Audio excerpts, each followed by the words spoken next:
എന്ന് പറഞ്ഞാൽ എത്ര ഗൗരവാണത്. ഇതൊരു ദ്വാരക്കണോർത്തും ദ്വാരക്കാത്തോർത്തുള്ള തർക്കല്ല, ദിക്ർ ചൊല്ലണോ ചൊല്ലണ്ടേ എന്നുള്ള തർക്കല്ല, അതല്ലെങ്കിൽ മൗലിദ് ഓതണോ ഓതണ്ടേ എന്നുള്ള തർക്കല്ല.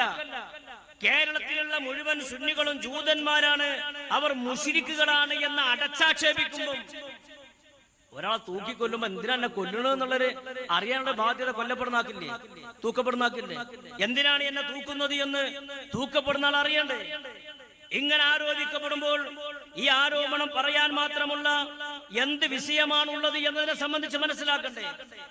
അതുകൊണ്ടാണ് ഈ ബിദ്അത്തിന്റെ ഗൗരവം മനസ്സിലാക്കാനാണ് മുത്തുനബി തങ്ങൾ ഈ കാര്യങ്ങളൊക്കെ നമ്മളെ പഠിപ്പിച്ചിട്ടുള്ളത്.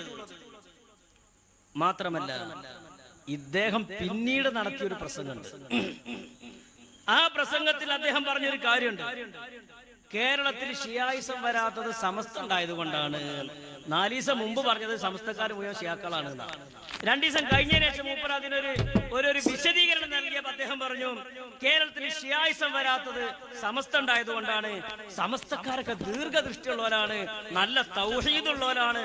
പെരടിക്കാണ്ട് കിട്ടിയപ്പം ഉള്ളത് പോലാണ് പറഞ്ഞത്. അദ്ദേഹത്തിനാണ് സംസാരം ഒന്ന് കേൾക്കുക. കൊണ്ട് തന്നെ ഇറാനിയൻ ഷിയത്ത് കേരളത്തിൽ വരാതെ സംരക്ഷിച്ചത് സമസ്തയാണ്.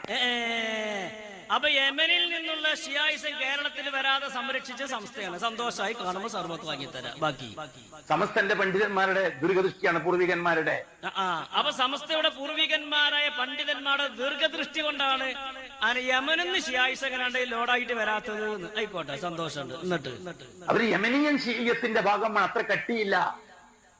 1 2 സമസ്തയെ ഞാൻ ഒരിക്കലും ശിർക്കിന്റെയോ മുശ്രിക്കിന്റെയോ മുശ്രിക്കിന്റെയോ കാഫിറിന്റെയോ പട്ടികയിൽ ഞാൻ പെടുത്തൂല. കാരണം എന്താ നോക്കി ഇത്ര നല്ല മനുഷ്യനെ കണ്ടുക്കണ. സമസ്തന്റെ ആൾക്കാരെ ഞാനിങ്ങനെ ശിർക്കും മുശ്രിക്കും നാക്കൂല. ആക്കിയന് മാത്രം കിട്ടിയിരിക്കണ്. ആക്കിയന് മാത്രം കിട്ടിയപ്പോ പറയാണ്, ഞാൻ സമസ്തക്കാരങ്ങനെ ഒന്നും ഞാൻ അങ്ങനെ സമസ്തക്കാരെ പ്രതികരിച്ചിട്ടുള്ളൂ. ബാക്കി നട്ടലില്ലാത്ത ഒരാളും പ്രതികരിച്ചിട്ടില്ല. സമസ്തക്കാരാണ് പ്രതികരിച്ചു.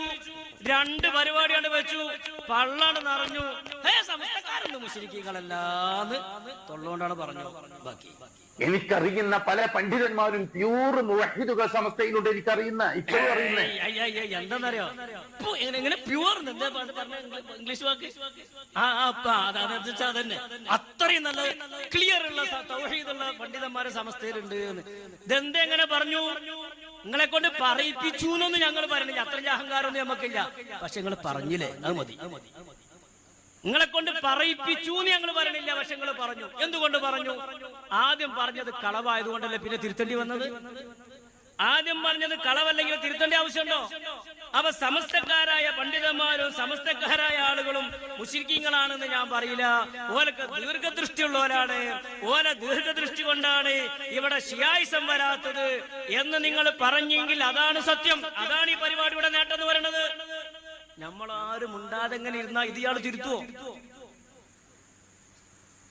അതുകൊണ്ടാണ് വഹാബിസത്തിന്റെ ഗൗരവം നമ്മൾ തിരിച്ചറിയണം എന്ന് പറയുന്നത്.